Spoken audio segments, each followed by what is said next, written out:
पहले दिन हमने सत्संग की महिमा सत्संग की महिमा के बारे में जाना और जो सिद्धांत दिया है गुरु जी ने मानस की जात सब एक के पहचान को, उसके बारे में जाना। कल हमने संसार में ही निर्वाण है और जो कड़ा हम पहनते हैं वो कहाँ से आया, कैसे वो गुरु जी ने दिया कि हाथ में कड़ा पहनो तो ये मेरी निशानी है। तो कितनी हैरानी की बात है ना, जिसके पास पूरे गुरु की निशानी हो और फिर वो डर डर के जीवन जिए, तो दोनों चीजें जुड़ती नहीं है। तो हमें तो पता ही नहीं है कि ये निशानी है, पहन लिया एक रिवाज समझ के, एक चल रहा है तो पहना दिया तो पहन लिया। तो अब धीरे धीरे समझ आ रही है कि उन बातों का कितना महत्व है, कितनी गहराई है हर एक चीज में। आज हम जिस सिद्धांत की बात करेंगे,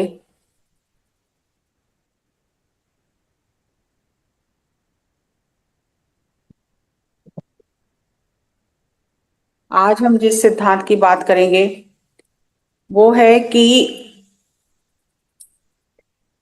संसार में तो हमें अहंकार होता ही है कि पैसे का मान है, हमें अपनी सुंदरता का मान है, मतलब जो भी हमारे पास है, बुद्धि है, ज्ञान है, तो हमें पैसे का तो, इन सब चीजों का तो अहंकार होता ही है। लेकिन जब हम अध्यात्म में आ जाते हैं, तो अध्यात्म में जब हम साधना करते हैं तो हमें उसका बड़ा अहंकार हो जाता है। देखो मैं इतनी साधना कर रहा हूँ, मुझे इतना ज्ञान हो गया, मुझे इतना सब कुछ हो गया, उससे बहुत अहंकार आ जाता है। और ये अहंकार जो है ये ज्यादा खतरनाक है। संसार का जो अहंकार है वो एक अलग लेवल का है, उसमें तो फिर भी बचाव किया जा सकता है, लेकिन ये जो अध्यात्म में आके अहंकार आता है ना, ये ज्यादा खतरनाक अहंकार है। और ये फिर कहीं का रहने नहीं देता हमें, और गुरु से भी दूर कर देता है ये अहंकार। तो एक बहुत प्यारी साखी है जिससे हम ये समझेंगे कि वो कैसे अहंकार गुरु से दूर करता है। रहता है हमें कि इतने साल सेवा करने के बाद, इतनी सब कुछ होने के बाद वो भटक कैसे गया, वो छोड़ के क्यों चला गया। तो वही एक साखी है जो मैं आपके साथ साझा करना चाहती हूँ, जिससे हमें ये समझ आए कि जितना आगे ऊंचाई पर चढ़ते हैं उतनी परीक्षा कठिन हो जाती है, कि उतनी अवेयरनेस की, उतनी जागरूकता की जरूरत होती है, और साथ में एक आत्मा ने क्या लेसन उस जन्म में सीखना है, तो ये भी साथ में चलता है। बहुत सारे कारण होते हैं, पर जैसे ही हमारी अवेयरनेस कम होती है, हमें अहंकार आ जाता है, तो फिर हम तेजी से नीचे गिर जाते हैं। साखी ये है कि एक दीवान चंद नाम का, नंद चंद नाम का दीवान था गुरु जी का। गुरु तेग बहादुर जी के समय से उसके पिता प्रचार का काम करते थे, और फिर जैसे परिवार में संस्कार ऐसे होते हैं तो जुड़े रहते हैं। तो फिर वो जो उनका पुत्र था नंदचंद, तो वो गुरु जी की तकरीबन उम्र का ही था, और इकट्ठे पढ़ते थे, और फिर अच्छा उठना बैठना था। तो जब गुरु गोविंद सिंह जी को गद्दी मिली, और जब उन्होंने सब संभाला, सब काम पंथ का, तो उन्होंने, वो बहुत होशियार था नंदचंद, तो उन्होंने उसे दीवान बना लिया, खजांची जैसे कहते हैं, दीवान बना लिया। तो सारा हिसाब किताब वही रखता है, और वो बहुत तकड़ा योद्धा भी था, और उसने गुरु जी के साथ युद्ध में भी हिस्सा लिया, और बहुत कमाल दिखाता था युद्ध में भी। और उसकी बुद्धि इतनी तीक्ष्ण थी कि किसी भी समय क्या फैसला करना चाहिए, कहीं अगर गुरुजी उन्हें भेजते थे तो क्या फैसला करना चाहिए, वो समझबूझ बहुत ज्यादा थी। तो हर काम सही होता था, तो गुरुजी का बहुत भरोसा था और बहुत प्यार भी था, और हम उम्र भी थे, तो सारी चीजें सही थी। और ऐसे करते करते उन्होंने अपनी पूरा बचपन और जवानी गुरुजी के साथ बिताई, हर काम में सहयोग दिया, हर युद्ध में, हर बड़े जो भी सलाहकार की तरह सलाह देना, सब ध्यान रखना। और गुरुजी भी बहुत मान सम्मान देते थे। जब पहला युद्ध गुरुजी का हुआ पांवटा साहब की धरती पर, जिसे बंगानी का युद्ध कहा जाता है, पहाड़ी राजाओं के साथ, तो गुरुजी को, वो जो एक राजा था, राजा भीमचंद, उसका पुत्र था, और कहलूर का राजा जो था शायद उसका उसकी बेटी थी। पांवटा साहब के वहां पास में उसका राज था। तो राजा भीमचंद को जाना था बारात लेकर। और भीमचंद गुरुजी से बहुत ईर्ष्या करता था और उससे होता था कि हम राजे हैं, हमारी इतनी शानो शौकत नहीं है जितनी गुरुजी की शानो शौकत है। तो उससे उस समय गुरुजी के पास असम के राजा ने, उसके पुत्र ने, जिसका जन्म ही गुरु तेग बहादुर जी के वरदान से हुआ था, वो जब बड़ा हुआ और उसे पता चला कि गुरु तेग बहादुर जी तो अब शहादत पा चुके हैं और उनके पुत्र हैं गोविंद राय जी, तो वो मिलने के लिए आए वहां से। तो एक प्रसादी हाथी जो बहुत सुंदर हाथी था और बहुत ट्रेंड हाथी था, तो उसने गुरुजी को भेंट किया। वो हाथी गुरुजी के जो चरणों में डालने वाली चरण जोड़ा होता है वो उठा के लाता था, गुरुजी के चरण धुला के पहुंच के वो गुरुजी के आगे जोड़ा रखता था, कई तरह के करतब दिखाता था। और एक चौकी थी जिस पर गुरुजी स्नान करते थे, उसमें 5 तरह के शस्त्र निकलते थे उसकी वो दबाने से कला, ऐसे बहुत सारी चीजें उसने, बहुत ही अचंभे वाली चांदनी एक थी 1 लाख से ज्यादा की उस समय की। तो वो जब वो आके देखते थे राजे भीमचंद खास करके, बहुत ईर्ष्या होती थी। तो उसने बहुत कोशिश की कि ये गुरुजी से मैं ले लूं अपने पुत्र की शादी के लिए, और गुरुजी को कहेंगे ये तो बच्चे हैं, भीमचंद तो थोड़ा मतलब बड़ी उम्र का था और राजा था, तो उसको था कि ये तो बच्चे हैं, इनसे ले लेंगे एक बार फिर वापस देंगे नहीं। तो गुरुजी तो जानते थे सब कुछ, तो उन्होंने कहा कि ये संगत की अमानत है, ये नहीं जा सकती कहीं भी, ये यहीं रहेगी। तो और ज्यादा ईर्ष्या होती थी। तो गुरुजी को जहां उसकी बेटी की शादी होनी थी, उस राजा ने बुलाया था गुरुजी को कि हमारी तरफ से आ पाओ। तो गुरुजी गए वहां और गुरुजी ने पांवटा साहब पर अपना डेरा लगाया। अब वो उसकी बारात पांवटा साहब से जानी थी होकर, वही रास्ता पड़ता था। तो भीमचंद को लगा कि जब हम यहाँ से निकलेंगे, वो पूरी तैयारी के साथ हम जाएंगे और रास्ते में जब गुरुजी के डेरे के पास पहुंचेंगे तो हम हल्ला बोल देंगे, हमला करेंगे और सब सामान लूट के, सब हाथी और सब ये लूट के ले जाएंगे। तो गुरुजी तो सब जानते थे। तो गुरुजी ने कहा कि यहाँ से बारात नहीं गुजरेगी, आप बारात किसी और जगह और दूसरे रास्ते से लेके जाओ, यहाँ से बारात नहीं गुजरेगी हमारे डेरे के भीतर से। तो बहुत कोशिश की, बहुत कुछ किया, तो गुरुजी ने मना कर दिया। आखिर बहुत मेहनत करने के बाद गुरुजी ने कहा, उन्होंने कहा कि लगन का समय निकल जाएगा, बहुत लंबा रास्ता है वो। तो गुरुजी ने कहा ठीक है, 5 आप भेजो अपने लोग साथ में सिपाही, और जो दूल्हा है जिसकी शादी है उसको हम जाने की छूट दे देंगे, वो यहाँ से गुजर सकता है, लेकिन आपकी सेना और ये सब नहीं गुजर सकते यहाँ से, इस रास्ते से। तो उसको बहुत गुस्सा आता है भीमचंद को। और इधर से गुरुजी उनको इजाजत दे देते हैं जाने की, दूल्हे को और 5 लोगों को, वो चले जाते हैं और वो अपना घूम के दूसरे रास्ते से जाते हैं। अब जब भीम इधर से गुरुजी, क्योंकि लड़की वाली की तरफ से है, तो गुरुजी जो भी सामान दिया जाता है शादी में, तो गुरुजी नंदचंद दीवान को वो देकर भेजते हैं। मैं नाम भूल रही हूँ, जैसे क्या दिया जाता है, आप लोगों को शायद पता होगा, शादी में जो दिया जाता है, अब नाम नहीं याद आ रहा मुझे, उसको कुछ नाम है उसका, कि हमारी तरफ से ये शादी में दिया गया। तो गुरुजी उसको भेजते हैं, काफी सारा उपहार देके, सोना चांदी सब देके भेजते हैं लड़की को देने के लिए। तो जब भीमचंद वहां पहुंचता है तो भीमचंद को बड़ा गुस्सा आता है। तो भीमचंद उस राजे को कहता है कि तू हमारे साथ मिलके इनके साथ युद्ध कर, जब हम वापसी जाएंगे तो युद्ध करेंगे। और जब वहां की हालात नंदचंद जी देखते हैं कि ये तो हालात खराब हैं और इनकी नीयत बदल गई है, तो वो कहते हैं कि इनसे सारा सामान भी ले लेते हैं और फिर इनसे युद्ध करेंगे और फिर वापसी में भी युद्ध करेंगे और इनको बंदी बना लेते हैं, पकड़ लेते हैं। तो नंदचंद जो दीवान होता है वो इशारे समझ जाता है सारे कि यहाँ तो बहुत गड़बड़ चल रही है, ये सारा हमारा पैसा भी धन भी ले लेंगे और फिर हमारे खिलाफ लड़ाई भी करेंगे, वार भी करेंगे। तो वो समझदारी से सारा सामान लौटा के तो वो निकल आता है वहां से, सबको लेके जो साथ में सीख गए होते हैं। तो भीमचंद को और गुस्सा आता है कि उसकी प्लान फेल हो गया। तो इस तरह से जो उसकी समझदारी समझबूझ इतनी थी नंदचंद की, कि गुरुजी बहुत उसका विश्वास भी करते थे, सम्मान भी करते थे। ऐसे समझो कि कम से कम समझो 25-30 साल सेवा की होगी इस तरह से। और एक बार एक उदासी साधु जो था, उस समय प्रिंटिंग प्रेस तो होते नहीं थे, तो गुरबानी या तो लोग याद कर लेते थे, या जो बुद्धिजीवी लोग होते थे जिन्हें लिखनी आती थी, तो वो ये बहुत बड़ी सेवा मानी जाती थी कि वो गुरबानी लिख लिख कर देते थे लोगों को। तो एक जो साधु था, उदासी साधु, उसने श्री गुरु ग्रंथ साहिब जी का पूरा एक स्वरूप तैयार किया हाथों से लिख कर, और बहुत सुंदर जिल्द चढ़ाकर।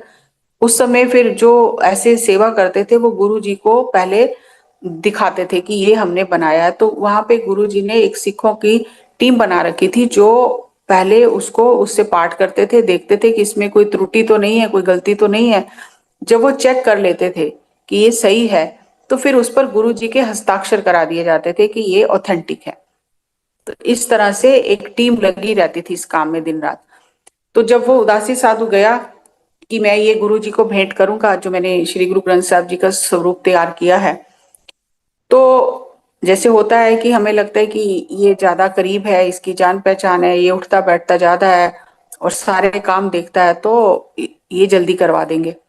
और हर किसी की इतनी पहुंच भी नहीं होती कि वो इतना करीब जाके सब बातचीत करे। और उस समय उन्होंने नंदचंद दीवान को कहा, उस उदासी साधु ने, कि ये मैंने गुरु ग्रंथ साहब जी का स्वरूप लिखा है, हाथों से तैयार किया है, आप इस पर गुरु जी के हस्ताक्षर करा दो। तो वो कहता है ठीक है। वो ले लेता है स्वरूप गुरु जी से, उससे, उदासी साधु से। और वो देखता है उसकी इतनी सुंदर लिखाई और इतनी सुंदर जिल्द, तो उसका दिल बेईमान हो जाता है।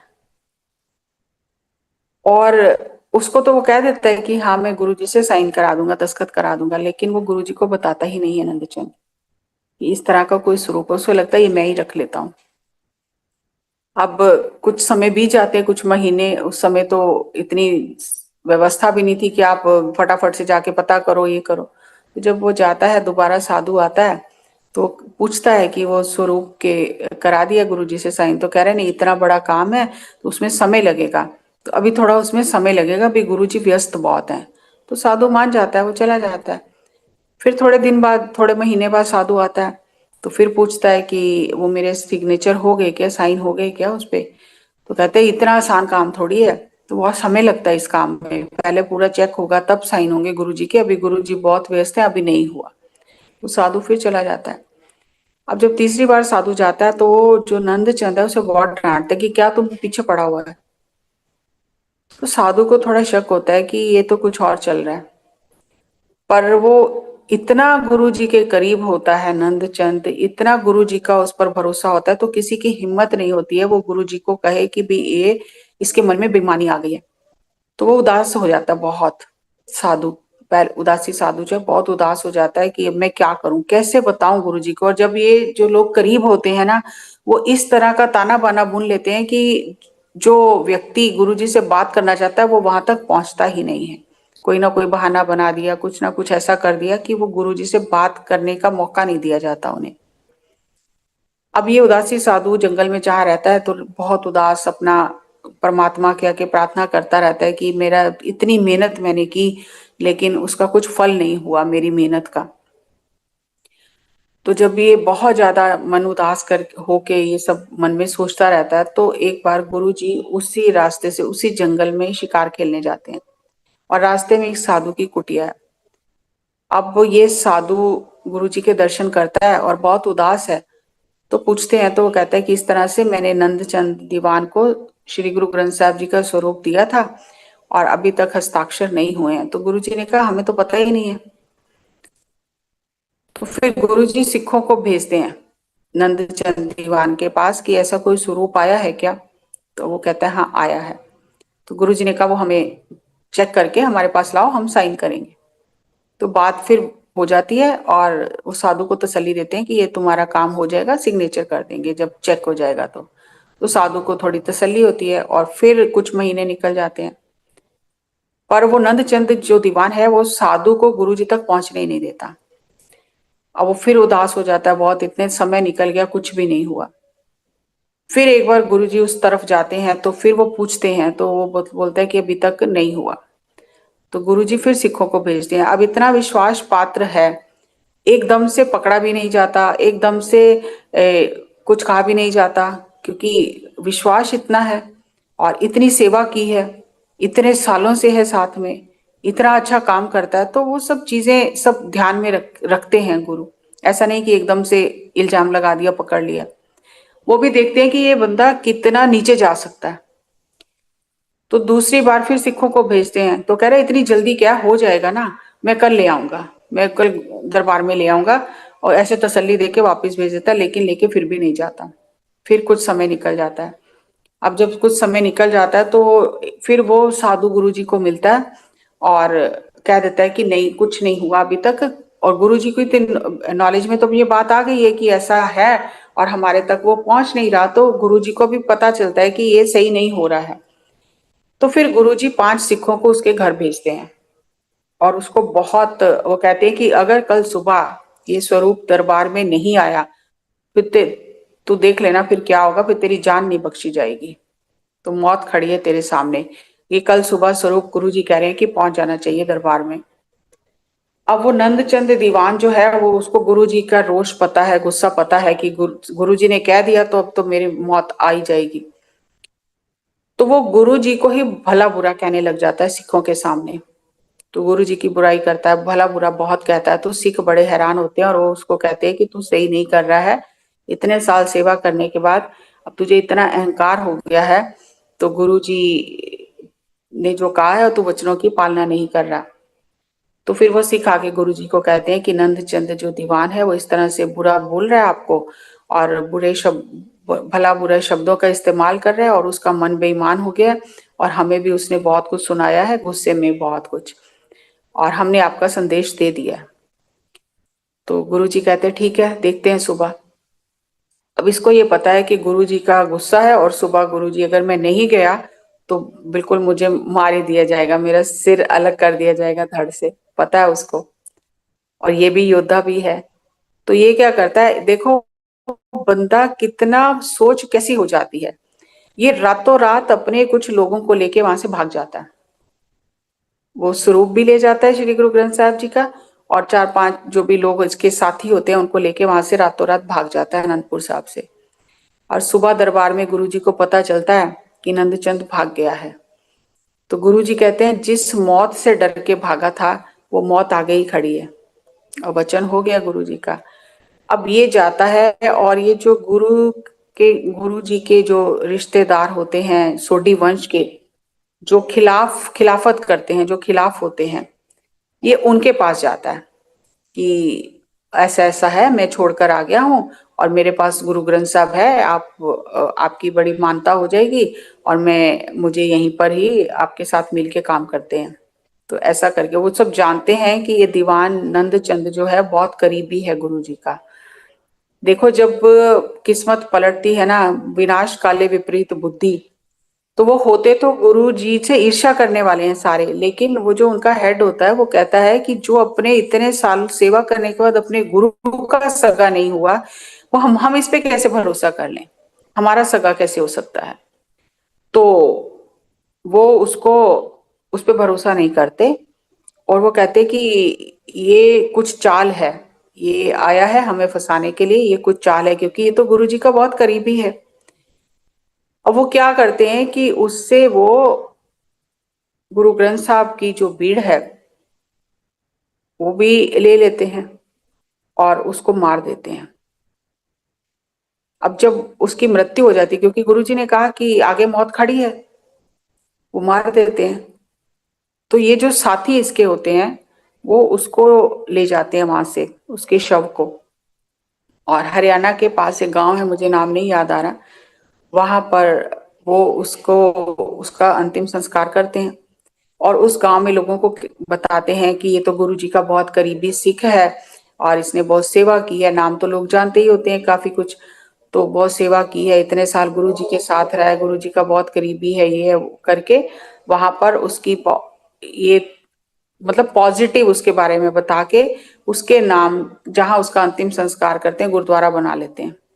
और वहां पर उस गुरुद्वारे में अब लोग जो भोले भाले उन्हें समझ नहीं आती है, तो वो वहां पर जाते हैं, मत्था टेकते हैं, और उनको लगता है कि हमारे इतना महान सिख है, तो इसके जहाँ पे इसकी मतलब वो संस्कार किया है, जहाँ गुरुद्वारा बना है, तो हमारी इच्छाएं पूरी हो जाती हैं, तो भेड़ चाल शुरू हो जाती है। तो फिर गुरु जी तक ये संदेशा गुरुजी तक पहुंच जाता है कि इस तरह से उसकी मृत्यु हो गई है दीवान नंदचंद की। तो गुरुजी ने तो कहा ही था कि मौत से डर के भागा है, तो मौत तो आगे ही खड़ी है। तो गुरुजी फिर कहते हैं कि ये जो गुरु ग्रंथ साहब की बीड़ है ये अभिशापित है। अब इससे जो पाठ करेगा उसको कोई फल नहीं मिलेगा। शायद मुझे जहां तक ध्यान आ रहा है कि उन्होंने कहा कि इससे जो कोई भी पाठ करेगा उससे कोई फल नहीं मिलेगा, इससे कोई भी सिख पाठ ना करे, गुरबानी ना पढ़े इस बीड़, गुरु ग्रंथ साहब की बीड़ से।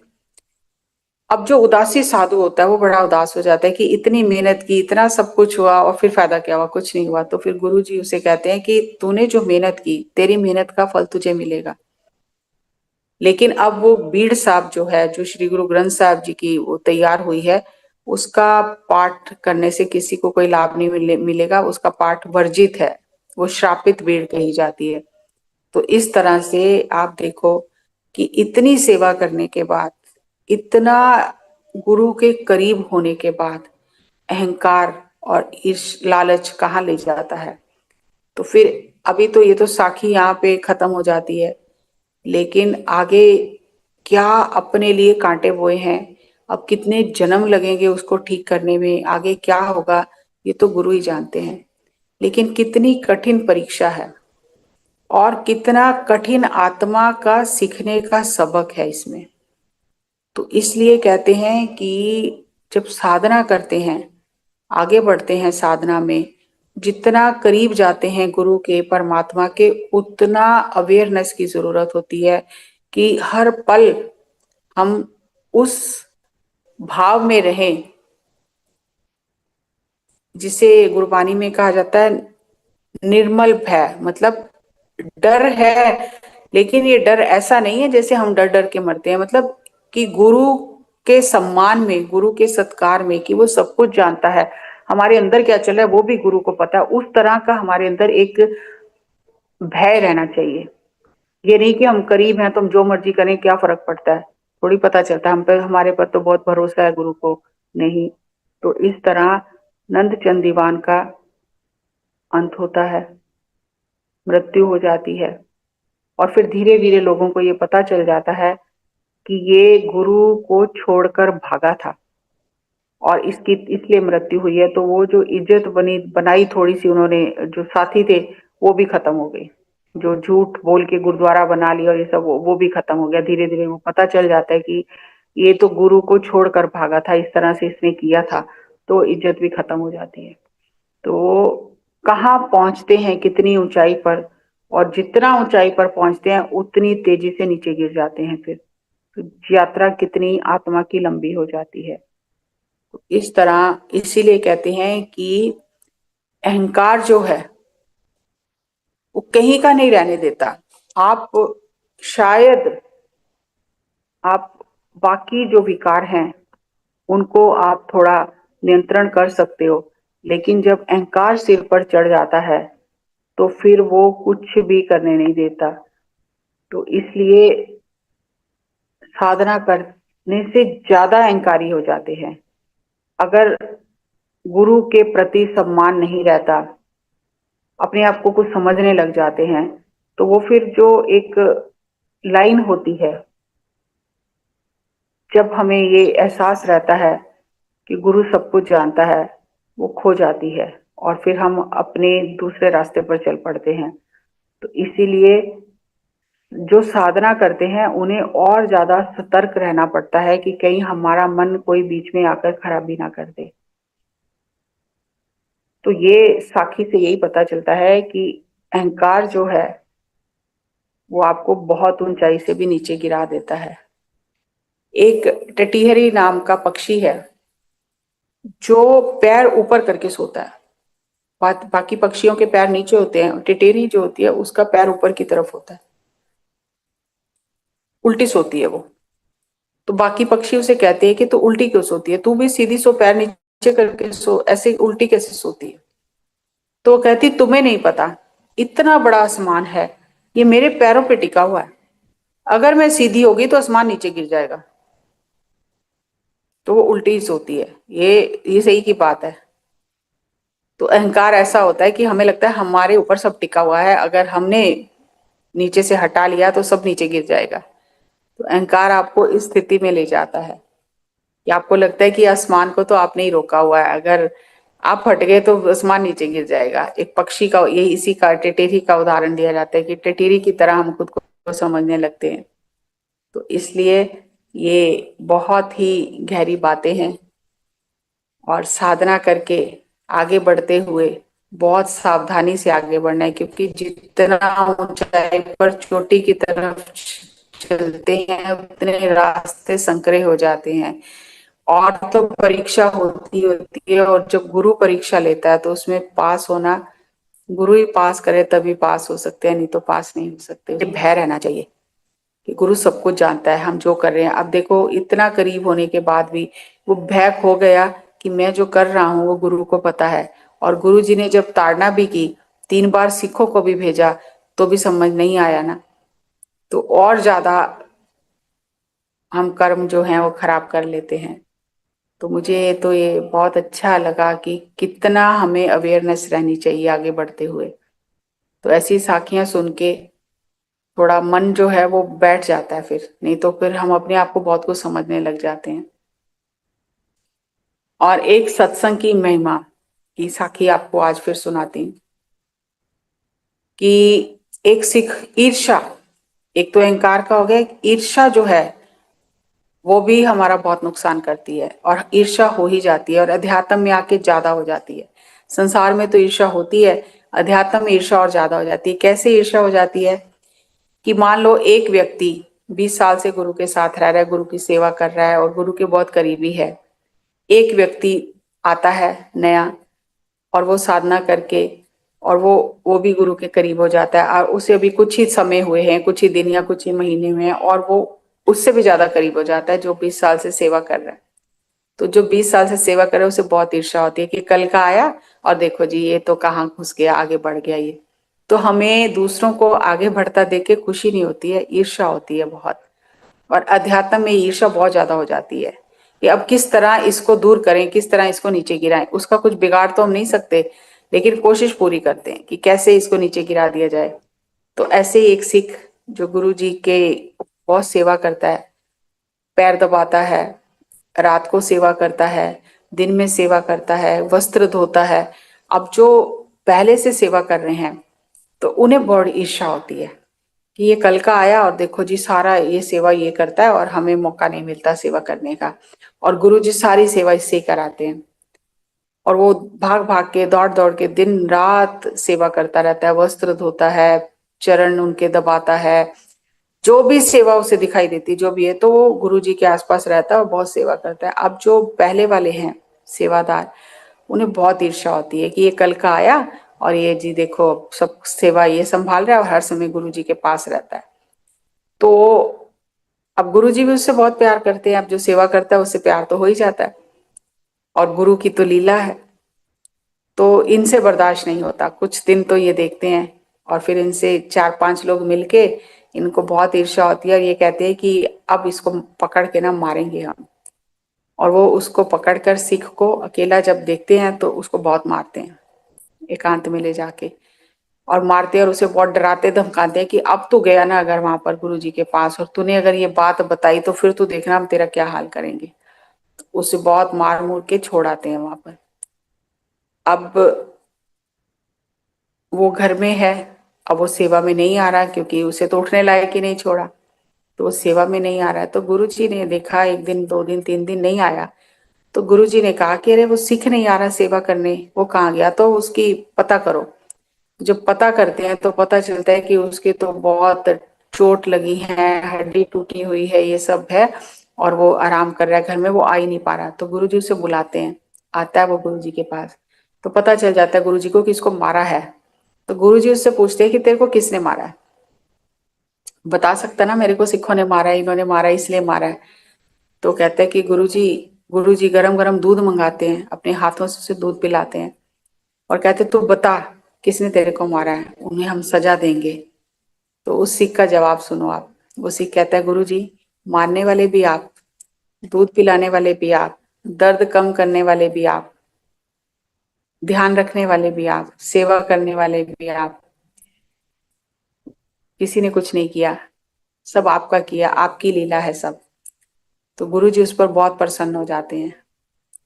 जो हमें सिखाया जाता है नो कंप्लेंट्स, अब इस स्थिति में रह के कंप्लेंट नहीं करना, सोच के देखो कि कितना कठिन है। हम तो फटाफट दौड़ के जाएं और शिकायत लगाएं कि ये हुआ, इसने ये किया, उसने वो किया। तो गुरु जी उस पर बहुत प्रसन्न हो जाते हैं। तो फिर सिख पूछते हैं गुरु जी से कि संगत में रहने के बाद, आपके पास रहने के बाद भी क्यों ऐसे हो जाते हैं हम लोग, क्यों बदल जाता है मन। तो गुरु जी उन्हें कहते हैं कि हम आपको ये दरबार में बताएंगे कि क्यों बदल जाते हैं, क्यों ऐसे ही रह जाते हैं। और कोई बहुत आगे निकल जाता है, संगत वही है, वही गुरु है, वही प्रवचन सुन रहे हैं। कोई तो इतनी ऊंचाई पे चला जाता है, आगे बढ़ जाता है, कोई इतना नीचे गिर जाता है सेवा करने के बाद भी। तो गुरु जी कहते हैं कि आप 3 बाल्टियां लाओ, तीनों बाल्टियों में पानी भर के लाओ। तो 3 बाल्टियां लाई जाती हैं, उनमें पानी भर के। गुरु जी कहते हैं एक बाल्टी में पत्थर डाल दो, तो पत्थर डाल दिया जाता है। और कहते हैं एक बाल्टी में मिट्टी डाल दो, मिट्टी का ढेला जैसे होता है, तो मिट्टी डाल दी जाती है। एक बाल्टी में कहते चीनी डाल दो, तो एक बाल्टी में थोड़ी चीनी डाल दी जाती है। अब वो सत्संग हो रहा है, बहुत देर तक वो पड़ी हैं बाल्टियां। तो सत्संग होने के बाद गुरु जी कहते हैं वो बाल्टियां लेके आओ। बाल्टियां लेके आते हैं, तो गुरु जी कहते हैं कि पहली बाल्टी में क्या है, पत्थर है। तो कहते हैं पत्थर को निकालो बाहर। तो बाल्टी से पत्थर निकाला जाता है। थोड़ी देर में पत्थर सूख जाता है, वैसे का वैसे हो जाता है पत्थर। तो गुरु जी कहते हैं कि कुछ बदलाव हुआ पत्थर में। तो कह रहे नहीं, पत्थर में कोई बदलाव नहीं। पत्थर गीला हुआ नहीं, पत्थर गीला नहीं हुआ, हुआ था सूख गया बस। वो कहते दूसरी बाल्टी देखो, दूसरी बाल्टी में क्या बदलाव हुआ है। तो दूसरी बाल्टी में जो मिट्टी डाली थी वो सारी पानी में घुल गई, सारा पानी गंदा हो गया। मिट्टी का ढेला गायब हो गया, पानी सारा गंदा हो गया। क्या बदलाव हुआ, कुछ बदलाव नहीं हुआ, बल्कि मिट्टी ने पानी भी गंदा कर दिया। गुरु जी कहते तीसरी बाल्टी देखो। तीसरी बाल्टी में देखते हैं, तो कहते हैं चीनी कहाँ है, इसमें चीनी थी, कहाँ है चीनी। चीनी तो नहीं है, चीनी तो घुल गई पानी में। वो कहते हैं ये पानी पी के देखो। तो पानी पीते हैं तो पानी मीठा है। तो गुरुजी इस उदाहरण से संगत को समझाते हैं कि सत्संग में 3 तरह के लोग आते हैं। एक तरह के वो लोग हैं जिनका मन पत्थर की भांति है, जितना मर्जी सुनते रहे कुछ नहीं बदलता, वो जैसे हैं वैसे ही रहते हैं। थोड़ी देर जैसे पत्थर गीला होता है फिर सूख जाता है, तो जितनी देर सुनते हैं थोड़ी देर असर होता है, फिर वहीं के वहीं वैसे ही उनका मन रह जाता है, क्योंकि उनका मन पत्थर की भांति है, ग्रहणशील नहीं है उनका मन, पत्थर की भांति है। इसलिए वो सत्संग में जितना भी सुने कोई फर्क नहीं पड़ता, कोई बदलाव नहीं होता। और दूसरा जिसमें मिट्टी डाली थी और वो पानी सारा मिट्टी वाला हो गया, पानी भी गंदा हो गया, पीने लायक भी नहीं रहा। तो गुरु जी कहते हैं दूसरी तरह के वो सिख हैं जो दूसरों के अवगुण देखते रहते हैं सत्संग में आके, उसने ये किया, उसने वो किया, उसने ये किया। वो खुद तो गंदगी इकट्ठी करते ही हैं, आसपास भी गंदा कर देते हैं। जैसे मिट्टी ने पानी को पूरा गंदा कर दिया, पीने लायक भी नहीं छोड़ा। फिर जो लोग उनके संपर्क में आते हैं उन्हें भी खराब कर देते हैं। तो कुछ लोग इस तरह के होते हैं जिनके अंदर के भाव जो है अच्छे नहीं होते हैं। वो खुद तो फंसते ही हैं, खुद का मन तो गंदा है ही, दूसरों को जो उनके आसपास रहते हैं, जो उनकी उनसे बातचीत करते हैं, वो उन्हें भी वैसे ही कर देते हैं। उनका काम ही होता है आके गंदगी इकट्ठा करना, दूसरों की बुराइयां देखना और फिर उनको उछालना। तो उन्हें भी सत्संग का कोई असर नहीं होता, वो बल्कि पहले से भी ज्यादा खराबी करते हैं, अपने लिए भी दूसरों के लिए भी। और तीसरी तरह के लोग होते हैं जिनका मन थोड़ा कोमल होता है, जो सुनने के लिए ग्रहणशील हैं, अपने आप को बदलने के लिए तैयार हैं। जैसे चीनी पानी में घुल गई, तो ऐसे लोग प्रवचन सुन के, गुरु का ज्ञान सुन के संगत में एक हो जाते हैं, घुल मिल जाते हैं बिल्कुल। और जो उनकी संगत करता है फिर उसका भी कल्याण हो जाता है। मतलब जैसे पानी को चखते हैं, उस पानी को, तो उसमें मिठास है। तो इसी तरह उनका जीवन ऐसा हो जाता है, वो घुल मिल जाते हैं गुरु के साथ, संगत के साथ, कि फिर जो उनकी संगत करता है उन्हें भी वो मिठास, वो रस अनुभव होता है। तो इसी तरह से संगत तो सभी करते हैं, लेकिन किसके मन की क्या अवस्था है उससे उतना ही असर होता है गुरु की वाणी का, गुरु के वचनों का। और अगर ईर्ष्या है तो जो ईर्ष्यालु व्यक्ति है वो मिट्टी के टुकड़े की तरह है, मिट्टी के ढेले की तरह है, जो खुद भी खराब होता है और दूसरों को भी खराब करता है। तो वो जो सिख होता है जिसको मारा होता है उन्होंने, तो वो कहता है कि गुरु जी आप इनको क्षमा कर दो। आप ही के सिख हैं तो आप इन्हें क्षमा कर दो। तो कितना बड़ा गुण है फॉरगिवनेस का।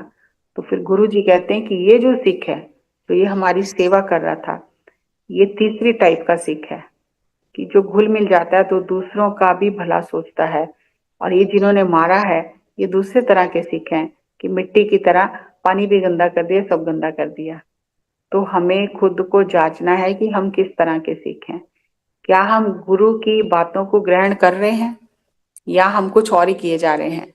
तो हमें इस तरह का बनना है जैसे पानी में शक्कर घुल जाती है और फिर वो सब मीठा कर देती है, मिठास फैलाती है। तो ये मुझे दो साखियां बहुत अच्छी लगी कि ईर्ष्या और अहंकार इंसान को कितना नीचे गिरा देते हैं और सबसे ज्यादा खतरनाक अहंकार ही है। और इंसान को बुराइयां हैं इसके अंदर, अवगुण है तो कोई अहंकार नहीं आता, क्योंकि अवगुणों का क्या अहंकार करेंगे, लेकिन गुणों का बहुत ज्यादा अहंकार आ जाता है। तो इसलिए हमें अपने आप का निरीक्षण हर समय करते रहना है कि हम कहाँ खड़े हैं, हमारे मन में क्या चल रहा है। आपका कोई प्रश्न है या आपको कुछ अपना साझा करना है कि आपको कैसा लगा सुनकर, तो आप जरूर उसे साझा करें, शेयर करें। So thank ma'am you. एक चीज थैंक पूछनी है यू। कि जैसे अब हमारे में ईर्ष्या भी नहीं है और हाँ जी। अहंकार भी नहीं है, लेकिन सर्वगुण संपन्न हम नहीं है, ये हम जानते हैं। कमियां हैं हमारे अंदर, हम्म। हम्म। लेकिन ये दो गुण नहीं है, ना तो अहंकार है ना तो ईर्ष्या है। ये ऐसा नहीं कह सकते आप अच्छा। कि है ही नहीं, आते रहते हैं ये।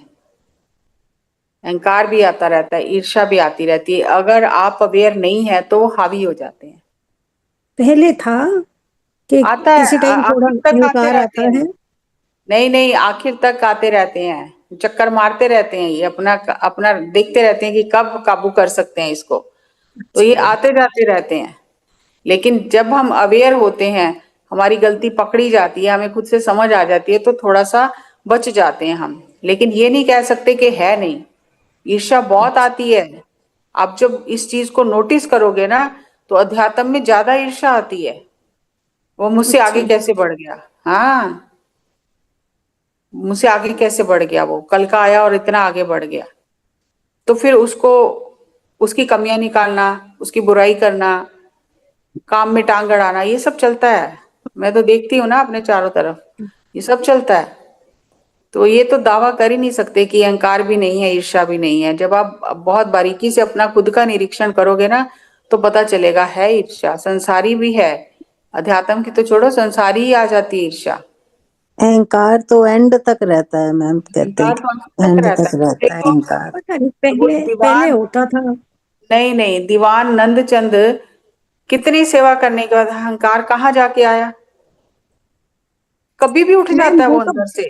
वो तो बेईमानी हो गई, उनके मन में नहीं बेईमानी नहीं, आ गई। अहंकार आता है, अहंकार आता है पहले अच्छा। कि मैं गुरु के इतना करीब हूँ, मेरी गलती तो पकड़ी नहीं जाएगी, मैं तो इतना करीब हूँ, मेरे पे तो कोई शक ही नहीं करेगा, मैं तो तो वो बहुत ऊपर गुरुद्वारा है अभी मैम, वो जो उन्होंने गुरुद्वारा बनाया वो है है। अभी?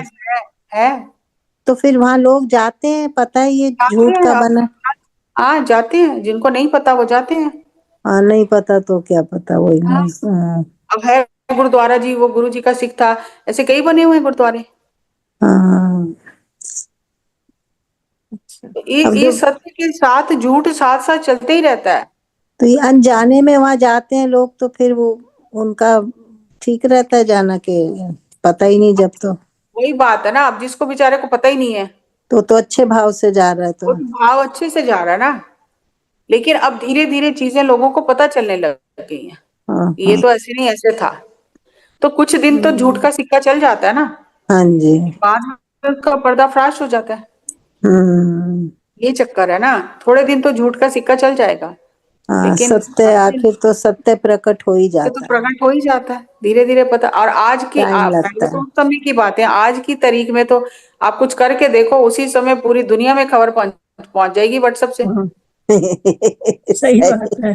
बिल्कुल ठीक है। मुंह से कुछ बोलो सही आप। सही कह रहे। सारे चैनल्स पे आ जाएगा। हाँ, इतना ज्यादा बंदा बड़ा है, उतना ज्यादा आग की तरह वो खबर फैलेगी। हम तो छोटे हैं, तो हमारा तो पता भी नहीं चलेगा हमने क्या किया। जितना बड़ा बंदा, उतनी आग की तरह वो खबर फैल जाएगी। उतनी ज्यादा। सही बात। तो ये चीज है ना। तो मैं तो जब से ये साखी सुनी थी, तो मैं इतनी, मुझे मन में आया कि कहाँ पहुंच के हम गिर जाते हैं। कहाँ पहुंच के देखो, कहाँ आपका अच्छे उस पे एंड पे छोर पे पहुंचते पहुंचते और एकदम नीचे बस आ जाओ। गिर गए, नीचे गिर गए। तो ऐसा नहीं कह सकते, अहंकार कभी भी आ जाता है। ऐसे ही फरीद जी थे, तो बहुत पहुंचे हुए संत थे। सूफी तो नहीं, संत थे बहुत पहुंचे हुए। तो वो जब गुजरते थे नगर से, तो एक वेश्या भी वहां रहती थी। तो वो मजाक करती थी रोज कि आप बताओ फरीद जी, आपकी दाढ़ी अच्छी है कि मेरे कुत्ते की पूंछ अच्छी है। तो तो वो कहते थे मैं अभी नहीं बता सकता। तो अब जब जवाब नहीं मिल रहा, तो वो टॉन्ट करती रहती थी आते जाते। तो कहते थे, बड़े धैर्य से कहते थे, शांति से, कि नहीं, ये मैं नहीं बता सकता अभी। तो जब वो शरीर छोड़ रहे होते हैं, तो अपने शिष्यों को कहते हैं, मुरीदों को कहते हैं कि जाओ उस वेश्या को बुला के लाओ। तो सारे हैरान हो जाते हैं कि सारी जिंदगी तो इतनी साधना की, और अंत में मृत्यु के समय वेश्या को बुला रहे हैं। तो समझ नहीं आता किसी को कुछ भी। वो कहते जाओ जल्दी बुला के लाओ उसे, मेरे पास समय नहीं है ज्यादा। तो उसे बुलाया जाता है। तो फिर वो अपनी दाढ़ी पर हाथ फेर कर कहते हैं कि पुत्री, आज मैं जा रहा हूं, तो मैं ये कह सकता हूँ कि मेरी दाढ़ी अच्छी है, स्वच्छ है, कोई दाग नहीं लगा इसमें। तो वो सारे कहते कि उसी समय कह देते, यही बात कहनी थी तो इतने ताने दे उस समय कह देते। कह रहे मन का क्या भरोसा, कब कूद कूद पड़े, कब कुछ का कुछ कर डाले। उस हाँ, समय नहीं कह सकता था, अब जा रहा हूं, अब कह सकता हूं। तो ये अंदर बहुत की जो गहरी, चीजें, बहुत गहरी चीज है। अंदर वो कब, वो इसीलिए कहते हैं मन बंदर है। तो पत्री जी बंदर, कहते थे बंदर तो है ही, बंदर मन। एक तो इसके पैर में कांटा चुभा हुआ है, ऊपर से इसने पी रखी है। और बताओ, एक तो कांटा भी चुभा है, पी भी रखी है, तो क्या करेगा। फुदकेगा। तो इसलिए इसको गुरु के शब्द की लाठी से ही पकड़ा जा सकता है। तो ये सब बातें हैं बहुत गहरी। और ये गहरी, मत सोचो बहुत कि गहरा है। बहुत बहुत ईर्ष्या होती है। और पत्री जी इस बात को एकदम से पकड़ लेते थे। जैसे मान लो, मैं कई बार ऐसा होता था, मैं पत्री जी के साथ होती थी, कोई सीनियर मास्टर कोई थे, वो फोन करते थे, पत्री, अरे तू तो बड़े मजे कर रही है, हम तो, तू पत्री जी के साथ है, अरे हम तो यहाँ बैठे हैं, तेरे तो मजे हैं। तो पत्री जी ने कई बार मेरे से फोन लिया, कह रहे ईर्ष्या हो रही है क्या आपको, बहुत ईर्ष्या हो रही है इससे, जलो जलो और जलो। उसी समय पकड़ लेते थे, उसको पौधा बनने ही नहीं देते थे वो। बहुत बार ऐसा होता था। ये मत कहो कि नहीं होता, ज्यादा होता है। अरे ये तो हो जा, पहले मान लो वो घूमते थे, आज समय बदल गया, आज कोई और घूम रहा है साथ में, तो बहुत ईर्ष्या हाँ, होती है। हाँ जी। इसलिए ये साखी मैंने आपको बताई कि वो सिख इतना करीब हो गया था, तो मारा उन्होंने बहुत पकड़ के उसे। कोई ना कोई तो साथ रहता ही है, मतलब ऐसा और क्लोज हो ही हमेशा एक ही जाता है। बंदा साथ नहीं रह सकता ना, वो बदलता नहीं, रहता है। हाँ, बिल्कुल। बदलते रहते हैं। तो ये चीजें होती हैं, बहुत ईर्ष्या हो जाती है। तो जो कोई ऐसे साथ रहते हैं वो अमर हो जाते हैं। अभी बाला मर्दाना देखो, ये अमर है, इनके सारे वो फिर परीक्षा में पास होते तभी होते पास हैं ना। होते रहते हैं। हाँ। अगर बेईमान अभी हो जाता मन उनका भी, तो वो फिर कहाँ पास होते। अभी मर्दाने से जब पूछा, गुरु नानक देव जी ने, जब वो मर्दाने का शरीर छोड़ने का समय आया था, तो पूछा हम्म। कि तेरा क्या करें, अब शरीर छोड़ रहा है तो तेरे शरीर का क्या करें, हम्म। समाधि बनाए, कब्र बनाए, या तेरा अंतिम संस्कार करें, पानी में बहाएं कि अग्नि में जलाएं, क्या करें तेरे शरीर का। हम्म। जैसा तू कहे वैसा हम तेरा ये अंतिम जो है वो करते हैं। तो फिर मर्दाने ने कहा कि गुरु जी, ये शरीर रूपी कब्र से निकाल के फिर मुझे पत्थरों की कब्र में डाल रहे हो।